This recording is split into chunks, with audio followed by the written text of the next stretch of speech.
As I said, good morning, good afternoon, good evening, wherever you happen to be in the world, and welcome to our session on supporting small business resilience through local partnerships and tech innovation. We're going to spend a lot of time today talking about Atlas, which is a mobile app. We'll give you a little bit of a virtual tour and talk to you about how Atlas works. And we'll talk about partnerships and how we're able to get things done, essentially. So this session is brought to you by the Global Disaster Preparedness Center. My name is Jessica Ports-Robbins. I'm based in New Orleans in the US, and I've been with the GDPC for a little over 4 years now. The work that we do at GDPC is really focused, of course, on disaster preparedness. And we have, within the last several years, we've developed an initiative called the Business Preparedness Initiative, which focuses on supporting small and medium-sized businesses. And we'll go into a little bit more of that later. So we'll talk about GDPC, we'll talk about the Business Preparedness Initiative. Then in the next section, I'll give you a little bit of a virtual tour of the Atlas app, which is part of BPI, and how the content has evolved over time based on our partnerships and feedback from the people that we've been working with, and feedback from our users.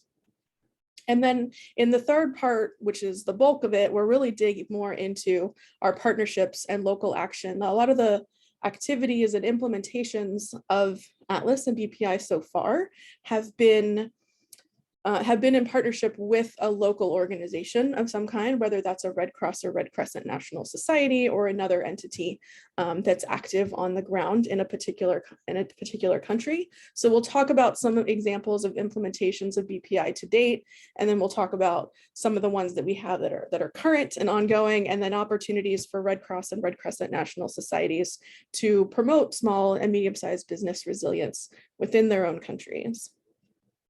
So the two speakers today is myself from the GDPC, and then we'll also have Yulia Kovalenko, who will talk about one of our partnership efforts with Perak in the Caribbean. So we will be bringing you this information today. All right, so I'm going to start by sharing a little bit about the work of GDPC and how it relates to business preparedness and the tools that we offer to support this effort. So first of all, why small and medium-sized businesses? I'm sure, as a lot of you know, small and medium-sized businesses play an absolutely crucial role in their communities and in the wider private sector. Many of them contribute to local supply chains. They employ people in the local communities.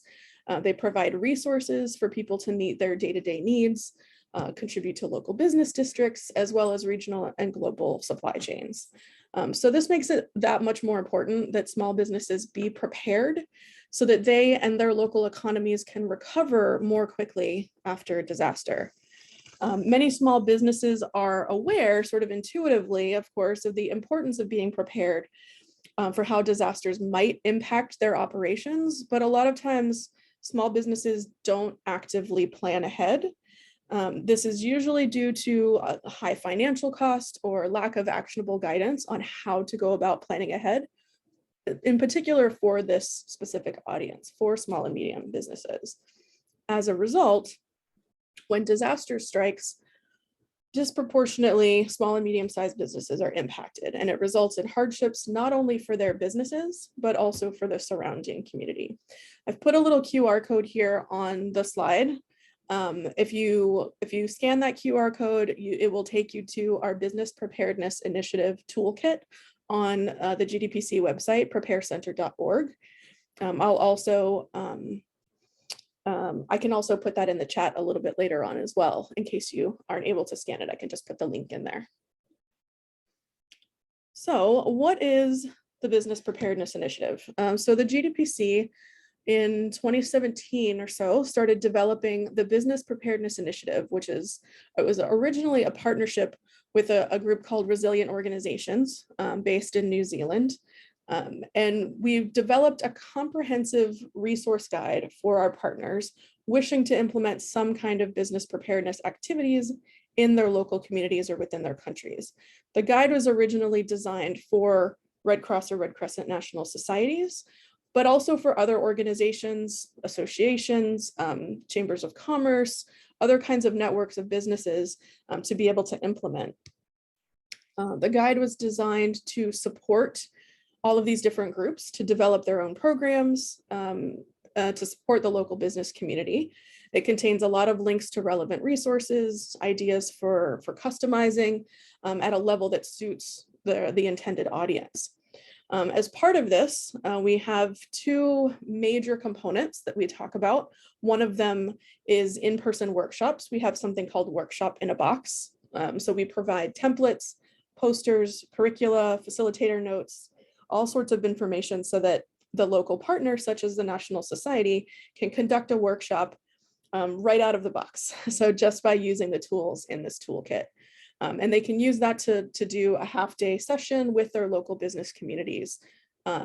We also developed the Atlas mobile app, something that we thought could act not only as a supplement to the in-person workshops, but make business planning and resilience planning for businesses more accessible globally by making it available as something that they could work on digitally, sort of in their pocket. So we'll talk a lot about the Atlas mobile app in just a minute. But first, we have a short little video that talks about the Business Preparedness Initiative. I'm gonna see if I can play this directly from the presentation, but I might have to unshare my screen and share it back. So give me just a second and see if this works. Oh no.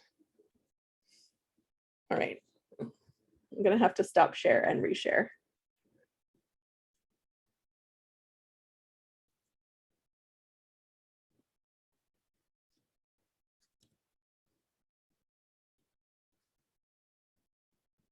All right, so I think you should be able to see my entire screen, right? Here we go. Can you see the video there? Let me know if you can't. Welcome. Yeah, we're seeing it. And can you hear it? We're the Red Cross. Yeah, seeing it clearly. Perfect. Okay, I'll go ahead and play this whole thing here. Welcome.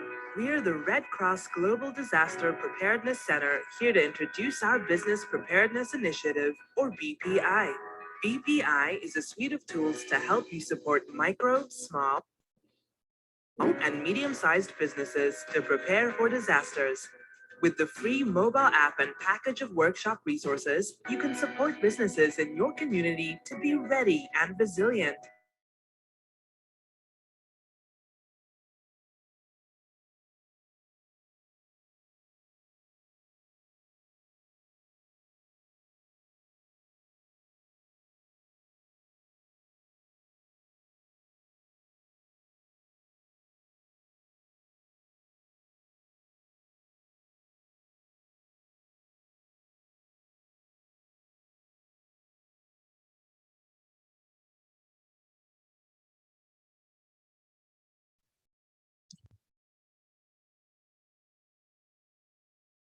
We're seeing the video, but not hearing any sound.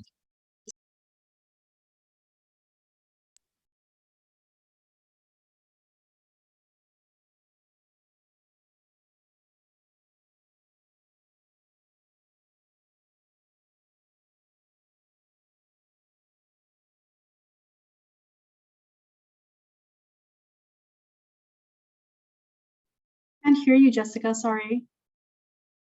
You're on mute, I think. I muted myself. Are you able to hear the video? No. It stopped after about a minute. The sound went. I don't know what happened. Yeah.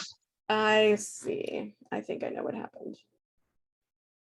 Can you hear it now? Businesses do not have access to the information on how to prepare. Okay, so I went to full screen, and when I went to full screen, it stopped sharing the audio for some reason. So I'm gonna back up just a tiny bit. Here we go. Impacted that nearly 40% fail to recover from a disaster. As businesses close down, the community is impacted too, making it harder for everyone to recover. Businesses need to be prepared, but often small businesses do not have access to the information on how to prepare. Workshops can be weeks long, and business owners may not have the time as they focus instead on daily operations. And the guidance shared may not be easy to understand. Preparedness guidance needs to be easily accessible and available at a low cost. The guidance needs to be clear and make sense in the local context, and it needs to come from a trusted source. This is where you come in as an organization that knows disaster preparedness and knows the community, and you can use BPI to help. BPI is based on years of research on how to prepare small businesses for disasters. This includes everything from backing up data to developing a team and partners that can anticipate changes and work towards success. It also includes supporting employees to be personally resilient at home too. This content is built into BPI's tools and approach, making sure it is evidence-based. BPI includes Workshop in a Box and Atlas, Ready for Business. Workshop in a Box is a package of materials that help you and your local partners host a half-day workshop for small businesses across your community. In the workshop, the businesses can learn from your expertise in understanding their risks, vulnerabilities, and capacities. They can then take the first steps in developing their own business continuity plan. The workshop is also a good place for them to connect with other businesses and build a system of support for shared resilience. If businesses cannot make it to the workshop, or if you want to reach more, you can use Atlas Ready for Business. Atlas is a free mobile app that business owners can download and complete at their own pace at any time. It has engaging features like a chat feature following a step-by-step approach and sharing expert tips. There are questions and answers throughout for the business owner to share their own input. At the end, based on these answers, Atlas creates a business continuity plan specific to their business.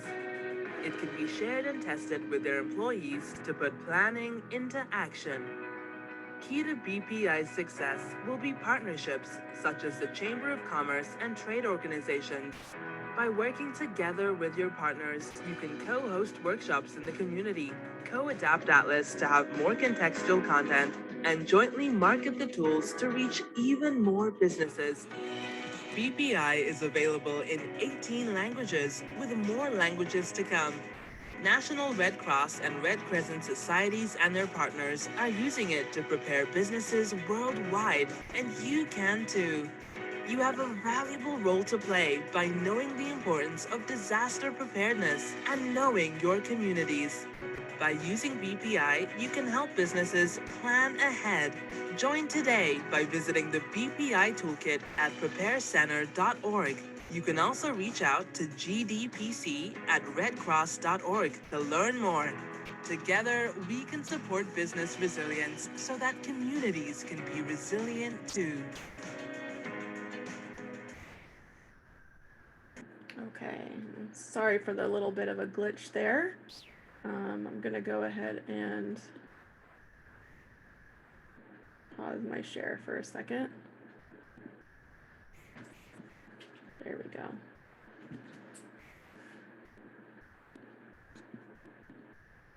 All right, let me see my slide deck again.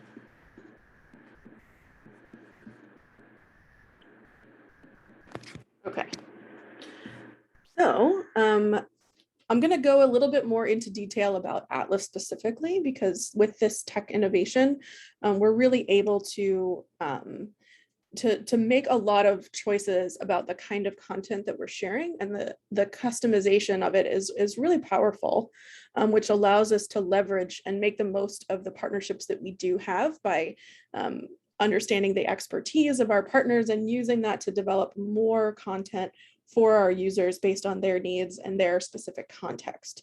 So I'm going to talk a little bit about the Atlas design and how the technology behind Atlas allows us to do this.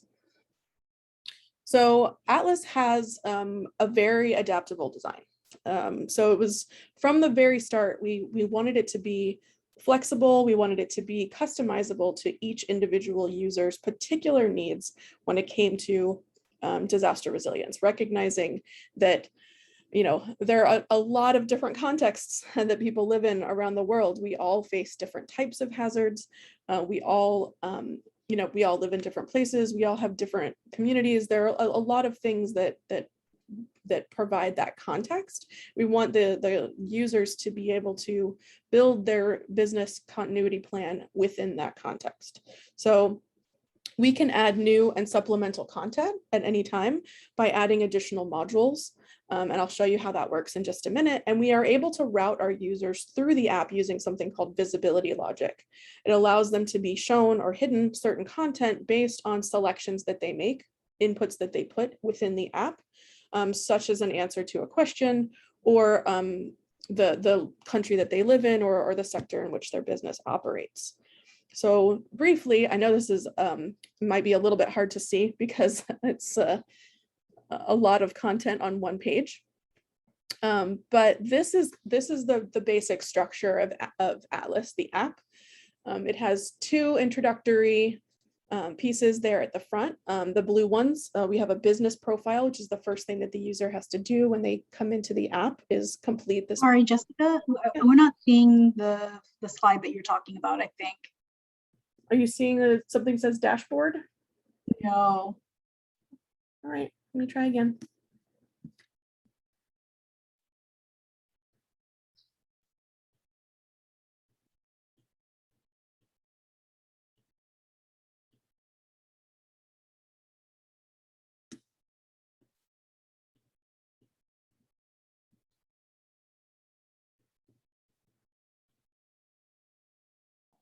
Yes, now we can see the dashboard. Okay, is it taking up your entire screen? No. It's a little screen on my big screen. Yeah. Okay, I'm not sure why it's doing that. How's that? You know, it's a little hard to read for sure. My goodness. Okay. I'm sorry. Let me try that one more time. I'm going to come out of presenter mode and go back into presenter mode and see if that helps.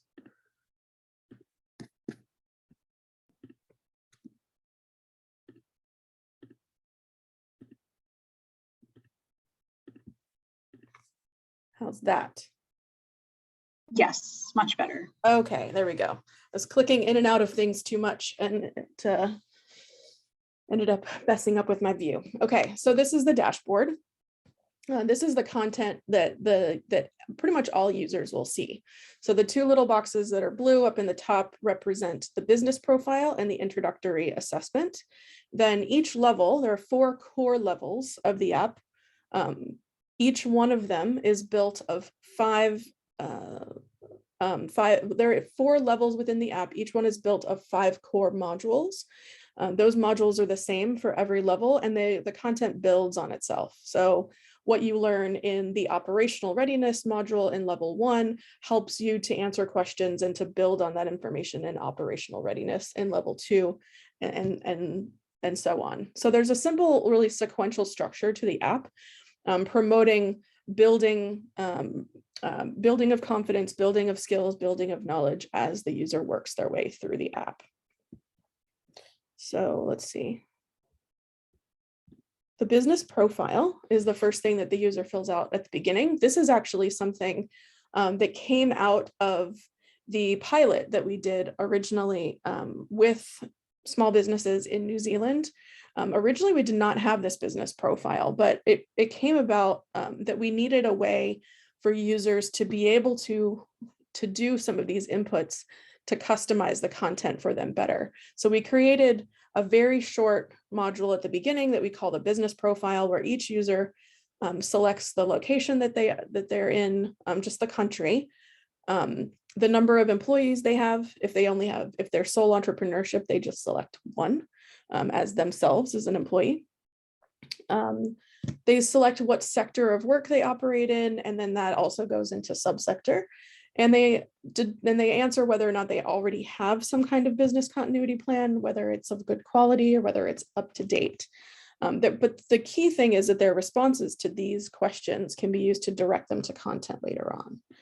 So as I mentioned, each one of the 4 core levels includes this core content that's designed to be relatively universal. We have made some changes, and I'll talk about them when I get to the partnership section. But these 5 modules were designed to be globally applicable to as many businesses as possible. Of course, there is no one size fits all solution there. So there's always going to be some content that's more or less relevant for each user. But we spent a lot of time and worked very closely with resilient orgs to really develop this content and make it as universally applicable as we could. But it's based on science. It's based on 5 dimensions of resilience. So these are the 5 different dimensions of resilience that build those 5 modules in each level. And so you can see we sort of combined content into thematic areas relating to networks and relationship, leadership of the organization or of the company, operational readiness, et cetera. And as I said, each level introduces more complex and advanced content across these 5 dimensions. In between each one of the levels, there is an assessment chat. So the user will actually have this little bit of an interaction with Atlas the bear, where Atlas will do a little bit of a review of or check in with the user really based on what they might have learned in the previous level. They'll ask a couple of questions about a fictional scenario, such as a fire that might have impacted the business or a flood, or a pandemic actually, and we'll ask questions of the user to kind of get an idea of whether or not they're prepared for that type of disaster. And then that leads into the next level. It also helps to have the user reflect on what they've learned already and sort of gather that in their thoughts as they progress into the next pieces of content. So earlier on, I mentioned visibility logic. So this is basically just a way of saying in our content management system that we use to manage everything on the back end of the app, we are able to kind of draw lines for the users in between the inputs that they put in and the content that they should see.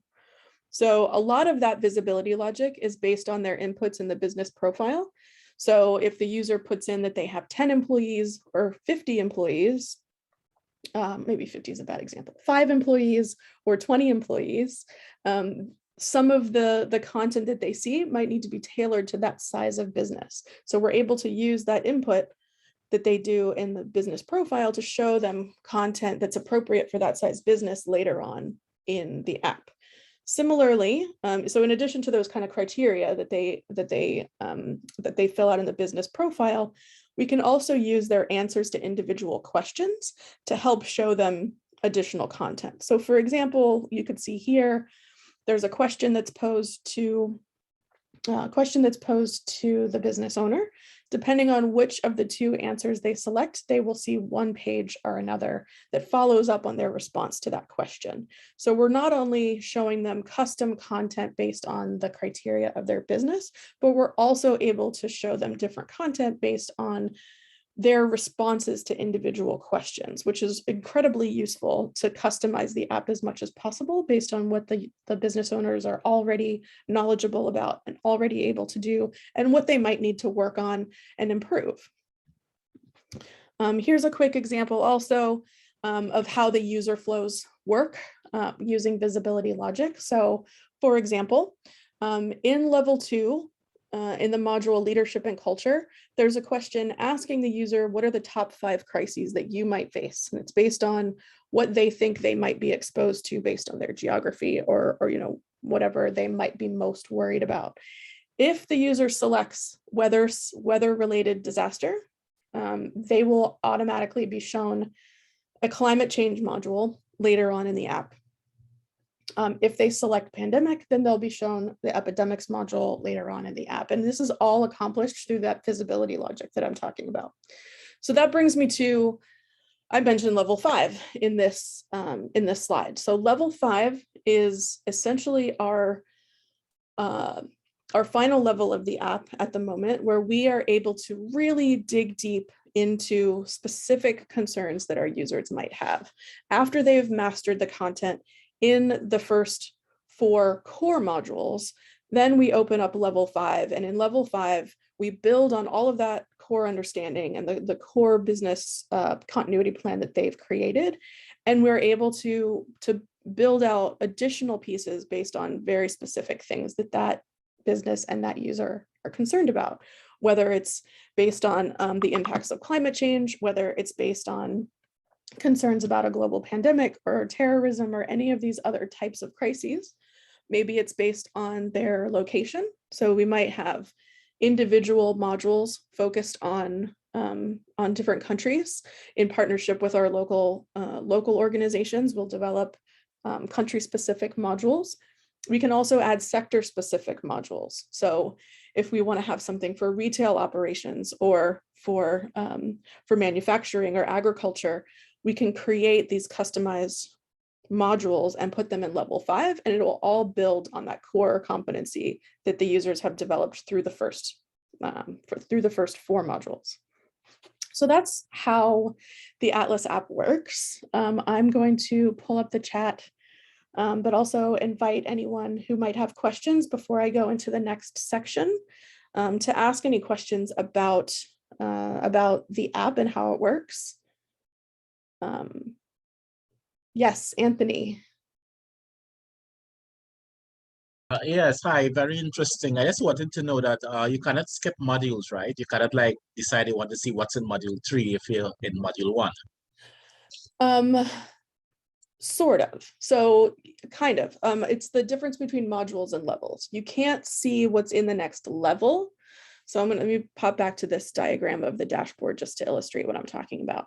So once you've completed an assessment, it opens up the entirety of the next level. So once you've finished this blue assessment up here, then you can see all of the modules in level 1. You can see all 5 modules in level 1, but you do have to complete all of the modules in level 1 in order to open level 2. And once you get to level 2, you can see all of the open modules in level 2. But you're right. So you do have to complete level 1 to move to level 2, but you can do the modules within the level in any order you want. Once you get to level 5 is completely open. You don't, there are no compulsive, no required modules within level 5. All of them are optional. But these core modules are required in order to move to the next level. Okay, thank you very much. And I find unfortunately we don't see much about this because from my own knowledge, I think about 70% of the world is employed by SMEs.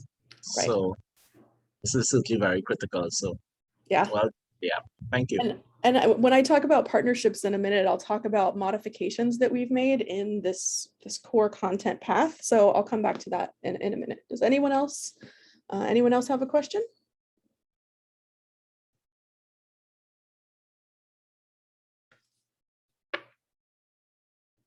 All right, well, if you do, please feel free to raise your hand or put it in the chat. In the meantime, I will go ahead and move into the next section.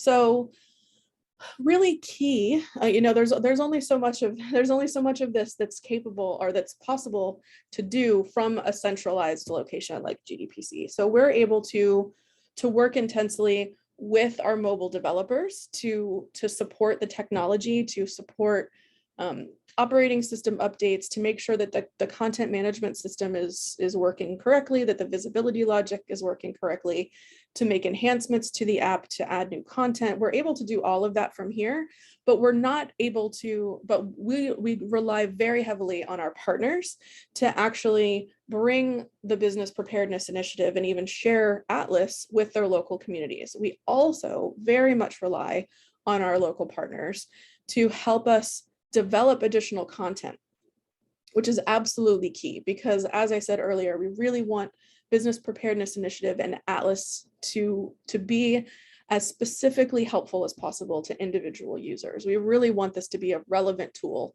and not just, an exercise that they go through. One thing that I'd like to highlight before I go into some of the details of local implementation. So we've done a very kind of slow and deliberate rollout of Atlas in particular, where we've worked specifically with National Society and other partners to offer the workshop in a box and to promote Atlas in local contexts. And we haven't done any kind of global marketing campaign. We haven't done a really big push for Atlas. because we really do believe in the value of that localized context in order to make it as relevant as possible.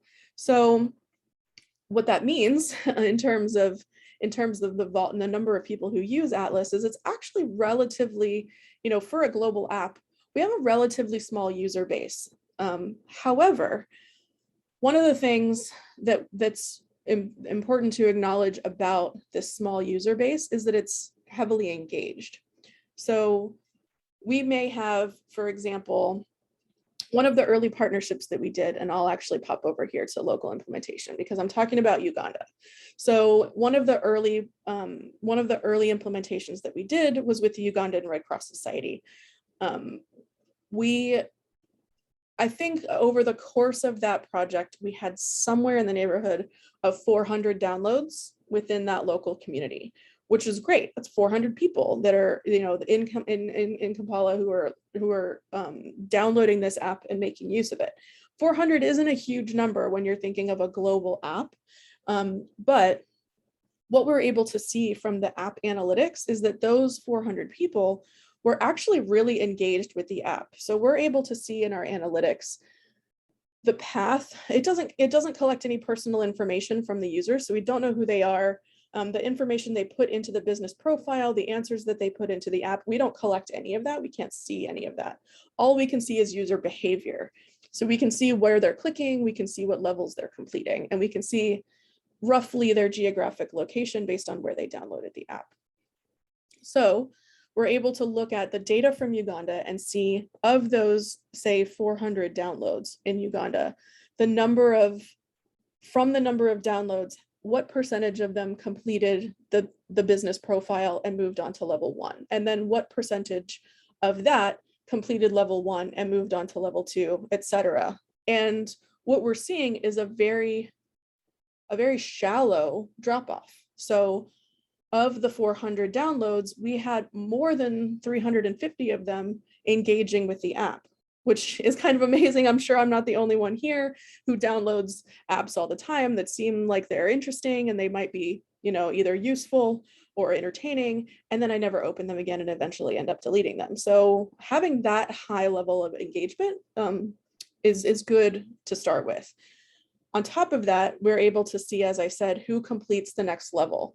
And the drop-off rate is really shallow. So it's very small. We have close to 70% for each level. So 70% of the people who complete level 1 move on to level 2, 70% of the people who complete level 2, and move on to level 3, et cetera. So there's a lot of engagement, even with that relatively small audience. And that's what gives us a lot of confidence in the usefulness of Atlas as a tool to develop business preparedness. We can also see things like, are the users sharing their business plan? We can't see who they've shared them with or how they've shared them, but we can see that click where they're sharing it with someone. And there are really high numbers of that as well. So even though the overall download numbers are not large, the engagement data is really encouraging and has helped us to understand our users a little bit better. I do want to show you one more video, talk a little bit about how the content has evolved, and then I'm going to hand it over to Yulia for her section. Probably going to mess up my sharing again, but let me see what I can do here. I'm just going to pop out of share and pop back in with this video.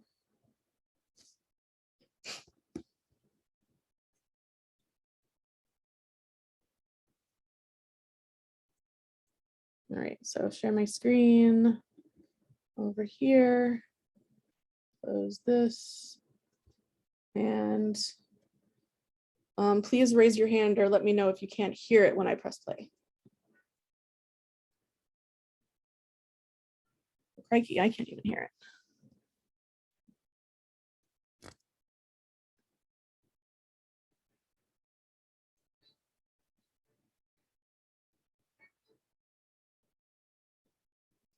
Let's try again.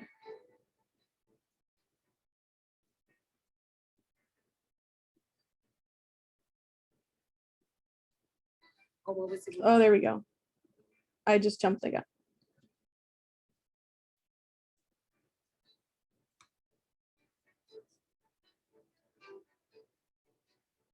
The number one risk is competition. Can There's you a hear lot that? of competition. There's a supermarket here. In the next 50 meters, there's another supermarket. Kwata orders olina ku order yakukadde nga bubiri babusatu ate omuliro ne gujja n'otoba n'obuzibu obwo kasoma okumunnyonnyola okukakasa nti ddala losi yazze Obubenje like bakasima abantu bakutte bulungi basobola okugenda nakyo kibenje. You don't know how to manage what you have stocked, what has come in, what you have sold and what is not sold. kati toyina nga ali wano kati omuliro ne gujja gwonna ne gubyokya n'osigala ku zeero. Like sometime abakasitoma bajja olulala ne batajja. We did implement in Kampala and Kasese with the aim of building the resilience of small and medium-sized businesses to be able to recover in the face of disasters. So we managed to reach over 500 small businesses within Kampala with these workshops. We were very key in selecting the participants, those who are in business, those who have gone out of business because of some of these risks.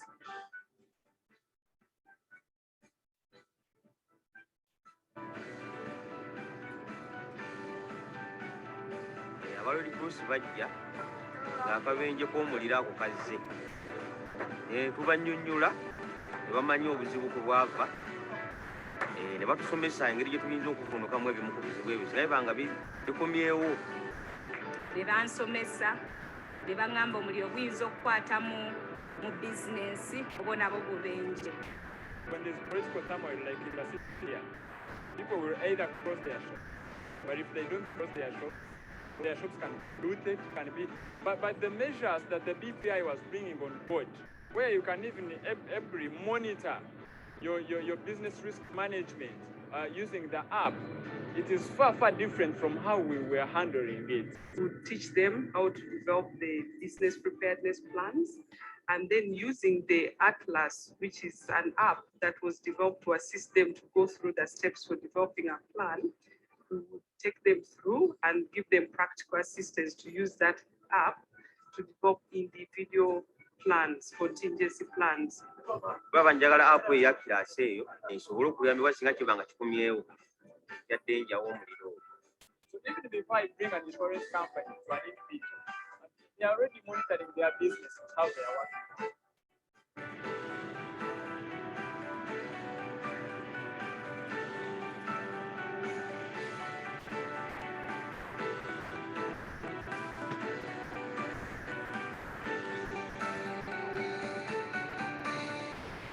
Okay. Great. So I'm going to share just one more thing and then I'll hand it over.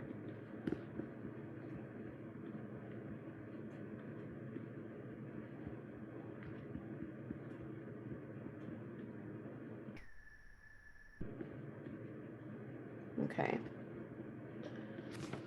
So I mentioned the local implementation in Uganda. The other piece that we did more recently is last year we worked with the IFRC Livelihood Center, and we did a partnership with them based on micro enterprise. So not just small and medium-sized businesses, but really like sole entrepreneurships or companies that might only have 1, maybe 2 employees. So we were really focused on micro enterprise. We worked really closely with the Livelihood Center to customize the content pathways to better represent what would be relevant for micro businesses. So if you recall the dashboard that I showed you earlier, one of the modules in each level is on people at work. The people at work module is very much about supporting your employees and how your employees work together and how you can help to support your employees to have to be safe at home as well as to be safe at work. And for a micro business that might only be one person or a couple or a parent and child or something like that, it's not really as relevant. So we were able to create customized paths through the content based on whether the user put in, say, 1 or 2 employees in their business profile, we would trim out some of those core modules so that they weren't seeing a bunch of content that wasn't specifically related to them. In addition, we also took a lot of feedback from the Livelihood Center, a lot of feedback from these 3 national societies that we worked with in Latin America to add additional pieces of content. So really quickly, we talk about the evolution of the content and the functionality within Atlas. So early on, we developed, as I mentioned, the core content, which included the development of a business continuity plan. Then, and on top of that, we built, or underneath that, actually, we built this visibility logic within the content management system. And we developed these chat assessments in between the modules. Also relatively early on in the evolution of Atlas, we prioritized translation into a number of different languages. So Atlas is available globally in 18 different languages. You could see the list of languages in the video, but I know that went through relatively quickly. But the languages are based on a combination of countries that had expressed interest in working in business preparedness, countries that we already had partnerships, and including the top 5 most commonly spoken languages in the world. So it was a combination of criteria that brought us to those 18 languages, but we work really closely with a translation partner and we maintain all of our content in all of those languages. Stage 2, so after some of this early work was done, stage 2 is when we developed that business profile from feedback from the pilot in New Zealand. We also, in partnership with the Ugandan Red Cross, created some epidemic content. We worked with the Climate Center to create some climate change content.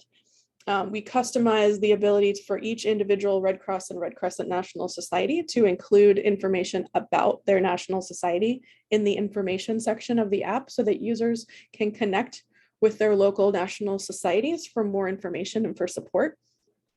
And then also from the Livelihood Center effort that we did last year, we implemented, or we added additional functionality to include multimedia. So now instead of just still images, now we can embed videos, we can embed animations, and we can do that in all of those different languages, which is really great.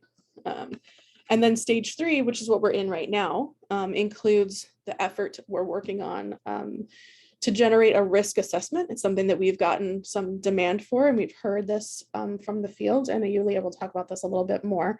We're also working with a partner to develop content on nature-based solutions, which is very closely linked to the climate change content. So we'll be expanding the climate change content, adding more content based on nature-based solutions, and then doing some country-specific information with some of our particular implementations.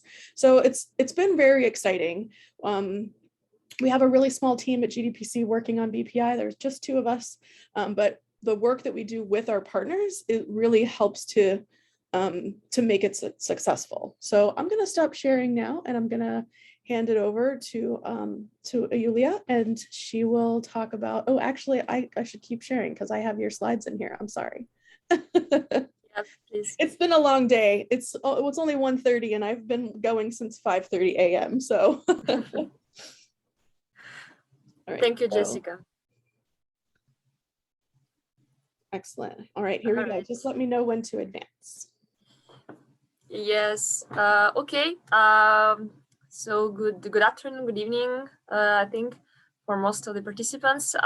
So my name is Yulia Kovalenko, and I work for the French Red Cross team based in the Caribbean, and we do implement a business disaster preparedness program based on Atlas, which is a part of a bigger program called Ready Together. You can go on, Jessica. Thank you. So our team is called Perak. We are the regional intervention platform for the Americas and the Caribbean. We're based in Guadeloupe, and we are working all over the Eastern Caribbean. So the reason why you see curtains behind me right now, this is because I'm in a hotel room and I'm in Martinica, actually, where I came to meet local partners with whom we implement the Business Preparedness Initiative. So Perak is a representative delegation of the French Red Cross in the Caribbean. As you know, Guadeloupe and Martinique are the French overseas regions, and we work with the neighbor islands as well, with two objectives. The first, of course, the most let's say well-known one is to assist populations affected by major disasters, and we are also developing preventive actions to strengthen the resilience of the Caribbean people in the face of different natural hazards. So the BPI is actually one of our projects that also aim to strengthen the resilience of local communities. We are focusing for this first pilot project, which is also a pilot for the French Red Cross. This is the first time we work on the support of the private sector. So for this first pilot, we work with 3 island territories. We work with Guadeloupe, Martinique, the French-speaking islands, and also St. Lucia. You can go on, Jessica. Yeah, thank you. All right, so we had quite an intense preparation phase before actually starting implement the Atlas implementation. We started with a baseline study, which we conducted a year ago. We were not very lucky. The period when we started the study, it was the very COVID crisis. So the businesses that we tried to interview were actually doing really something else. But at the same time, this crisis raised raised awareness on the importance on the preparedness to different types of crisis. So at the same time, there were respondents that were too busy to answer to participate in the study, and on the other hand, there were many people that were okay. I understand that I wasn't ready for the crisis. I want to be in a better shape for the next one. So we could have we could collect answers from 359 respondents from 3 pilot territories, and the 2 main figures without much surprise, only a third of small businesses that we interviewed have taken 1/3 of the businesses have taken no disaster preparedness measures, and only 10% have formalized some actions into some sort of plan. So we don't speak about like a full business continuity plan, but just about some plan. So well, we were quite quickly. We understood quite quickly that Business Preparedness Initiative would be something really valuable here. We can really add those 91% and even those 9% to get some nicely shaped and well-structured business continuity plan to make them to get them ready for the next disaster or epidemic crisis. So the main barriers that were shared by the respondents, once again, this is not surprising. So the main barriers to implement the disaster preparedness activities are the lack of financial resources and the lack of time. Small businesses, often most of the activities is concentrated in the hands of one person who does like everything, just everything from financial to operational activities, and this person just does not have time for thinking about some disaster that may possibly happen or can never happen. So of course, the financial resources and the time are not used, are not invested in the business preparedness, into disaster preparedness. So we decided, okay, what we can think about suggesting some nice formats, different formats, some tools, and also Atlas to help these people help to give these users a tool that will be really adapted to their needs. And the target group was identified very quickly thanks to the study. So businesses with less than 5 employees are the most vulnerable in the face of disasters, according to the answers of our respondents. Please go on, Jessica. Yeah, thank you. So we didn't stop on the first study. We did a second one to really understand if Atlas is something that can help Caribbean businesses get ready to disasters. We were not sure. I mean, it's normal not to be sure. We wanted to be sure. We wanted to ask users, okay, do you want to use the app? All right, then let's talk about it. So the product study helped us confirm that Atlas is relevant to user needs. I mean, I will be completely honest with you. There were some users that were that hesitated regarding the digital aspect of the tool, because it actually demands some time, some personal investment to take the smartphone, to download the app, to start thinking with the app, because the app gives you a path, a logical path to follow to get prepared to disasters, but it doesn't give you the full answers. So it really it demands some work. And we were like, okay, for some group of users, Atlas was a great tool. For another ones, maybe Atlas is not the best solution, but still the majority, 80% of the users that participated in the study were very, very excited about the app. So we understood that, okay, we're on the right path. We also used the study to identify the modifications required to get the content a little bit more adapted to the Caribbean, and also some new pages to be developed. So it really helped us understand what should be done to make the app more relevant to the Caribbean businesses. Could you please go on, Jessica? Yeah, thank you. All right. So Jessica was speaking about the importance of local partnerships. The specific feature of Guadeloupe Marketing and St. Lucia is that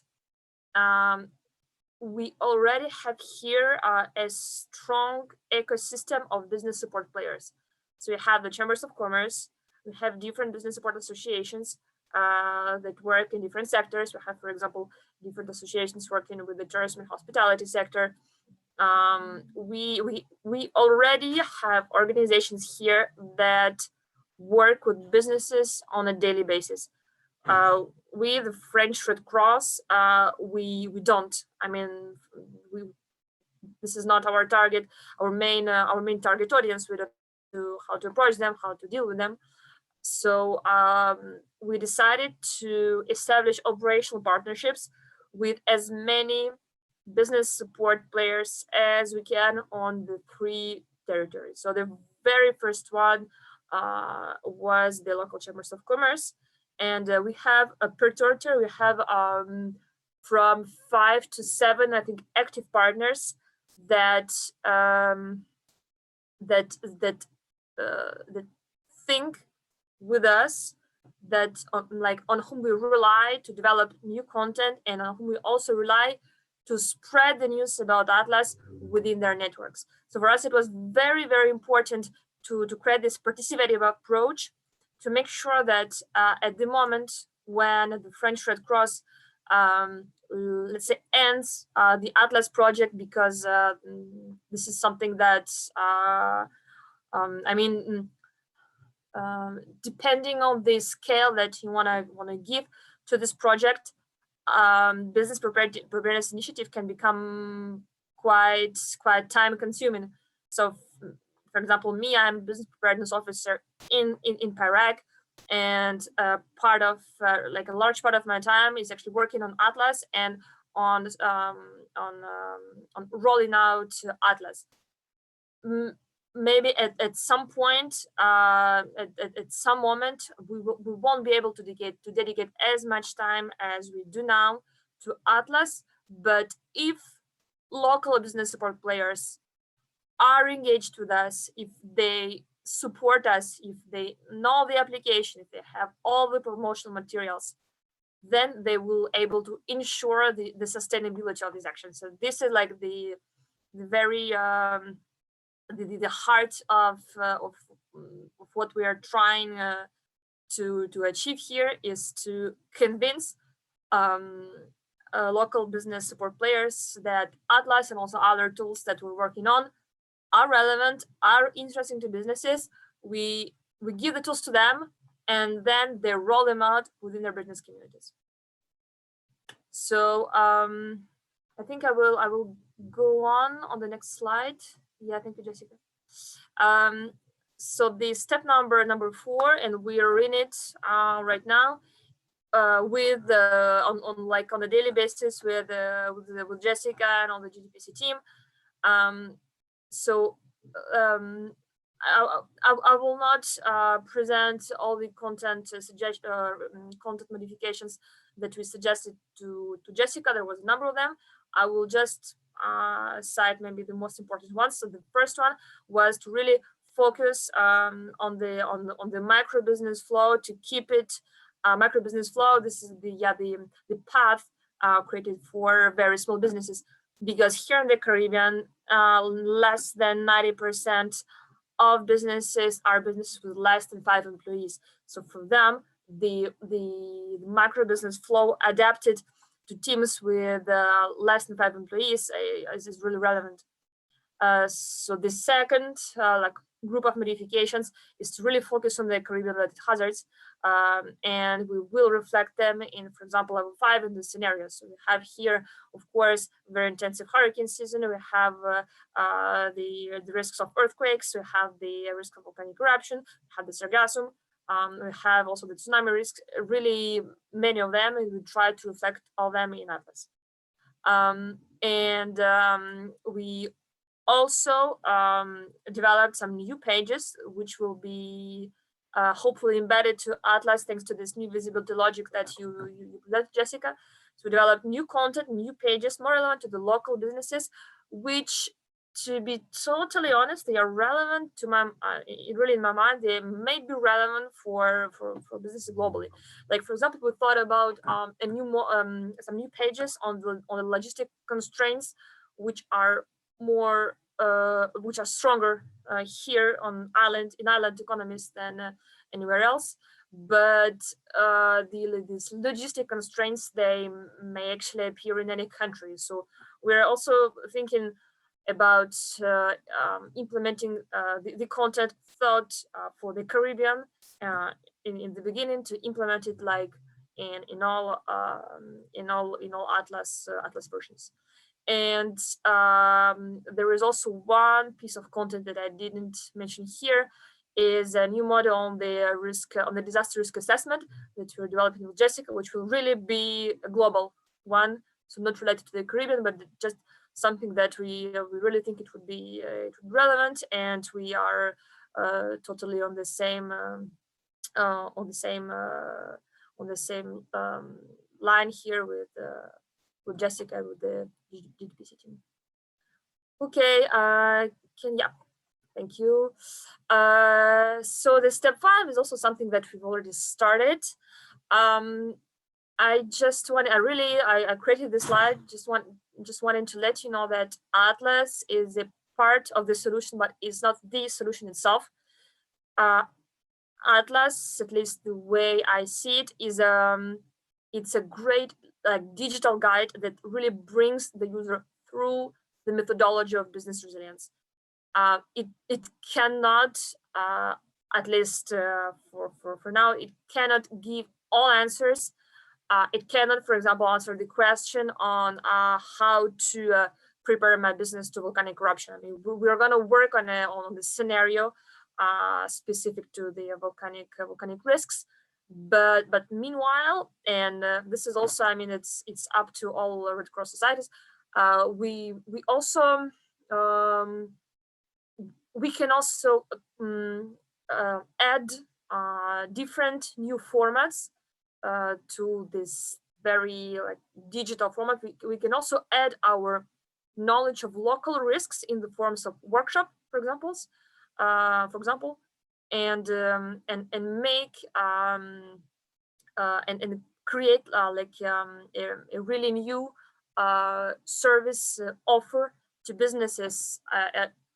It can really become a full-scale business support program, basically, with Atlas really focused on the methodology, with workshops, and we are also developing some written guides, some leaflets that are focusing on different types of hazards relevant to the Caribbean, and so that these workshops and guides will suggest very concrete operational preparation measures to be ready to hurricanes, earthquakes, volcanic eruptions, etc.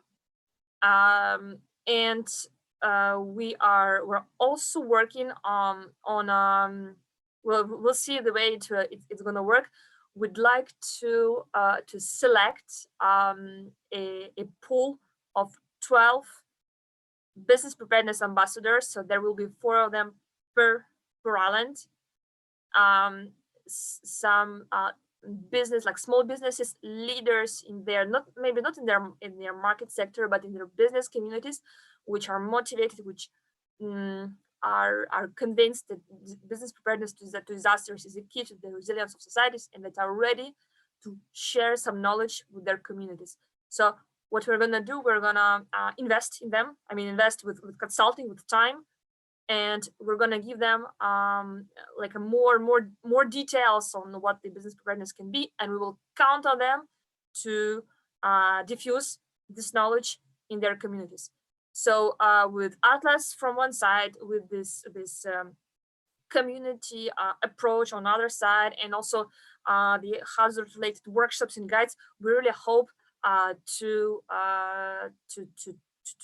achieve some concrete results with the business continuity plans developed by the Caribbean businesses, and also some concrete preparedness measures in place to help local businesses face the risks of natural hazards that exist in the Caribbean. And maybe the last one, Jessica, I think there is the last slide. Yes, this is just a quick example of a guide that we developed, which focuses on the hurricane edition, which is an add-on to Atlas. What we're gonna do, we hope to print these guides in the forms of leaflets, and also add a message on Atlas saying that, okay, here are here is some advice on how you can prepare your business to the hurricane season. If you wanna go on with business preparedness, just download Atlas and see what it can offer. Thank you, Jessica. I think it was my last one. Yeah, my contacts. If you wanna go on with the discussion. Thank you, Jessica. All right, thank you. Before I change and start talking in another direction, I want to give an opportunity.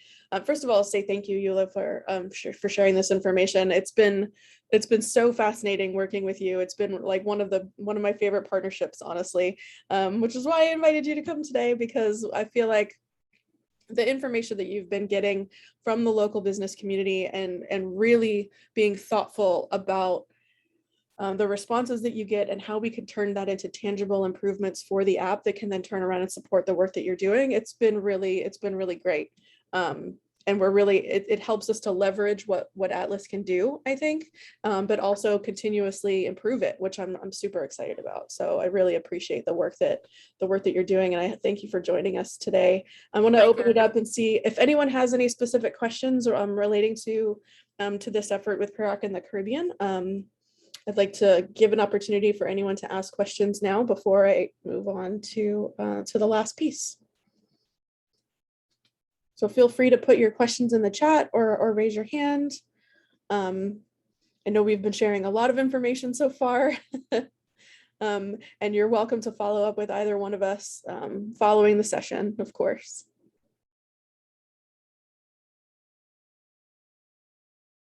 All right, I'm not seeing any immediate questions, so I just want to close out by talking a little bit about some of these opportunities. So the example that Yulia just shared is a really great example of how GDPC can partner with other organizations and really help to reach the local communities and get a lot of input from the local communities in the efforts that we're undertaking relating to Atlas and Business Preparedness Initiative.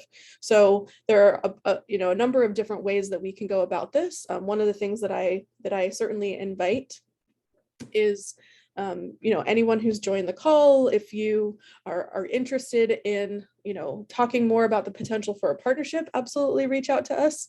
We can reach out to anyone at GDPC. You can reach out to me directly, and we can see whether or not there's some opportunities for us to work together. If there's I also shared the link to the Business Preparedness Initiative Toolkit in the chat, as well as some information or the links to both the Android and iOS versions of Atlas if you want to check it out yourself. But the information in the BPI toolkit includes some of the information on the implementation that we did in Uganda. We're going to be building out that toolkit a little bit more over the next, I think probably over the next 6 months. It's been a little bit, we haven't been able to do quite as much with the follow-up from last year and the year before as we would have liked because of competing priorities relating to COVID, of course.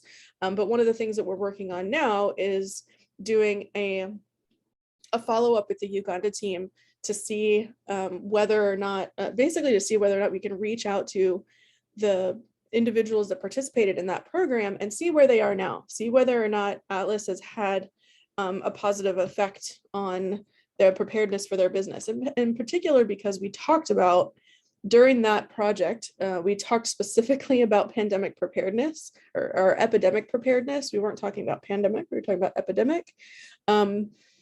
But that was in 2018, 2019. So it would be, we're really interested in going back and talking to the Ugandan Red Cross and talking to their users, to the business community that they worked with, and see whether or not the Atlas app or the other BPI efforts that were undertaken at that time have helped those businesses over the course of the last 2 years. I mean, this has been an unprecedented emergency and prolonged emergency. And it would be, I think there's probably still a limited amount of change that we would have been able to make, without having the foresight of the scale of this. But it would be interesting to know and really useful for us to find out whether or not that effort helped any of those businesses during this process. And if not, we can use that information to continue to improve and to make changes to the program as appropriate.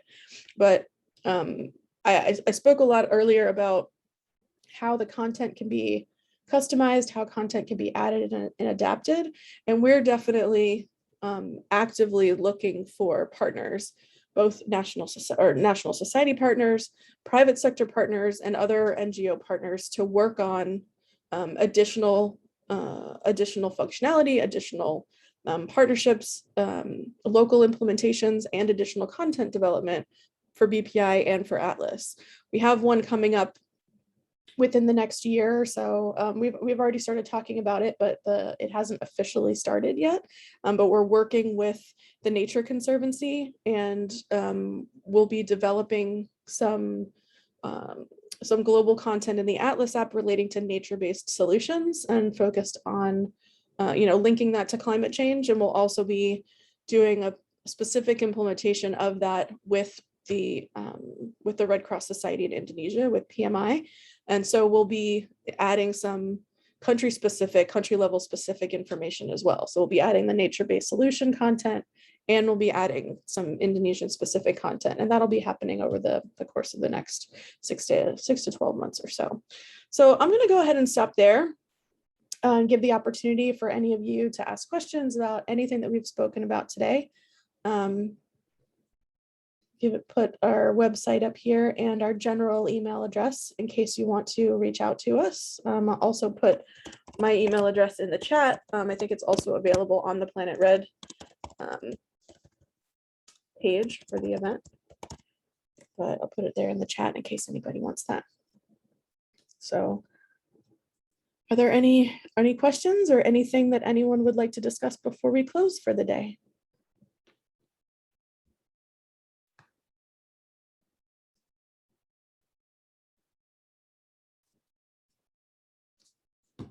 All right, if not, then thank you so much for joining us. We really appreciate you giving us your attention. And if you have any questions later on, anything that you would like to reach out to us, please feel free to do so. And we look forward to crossing paths, but appreciate your attention.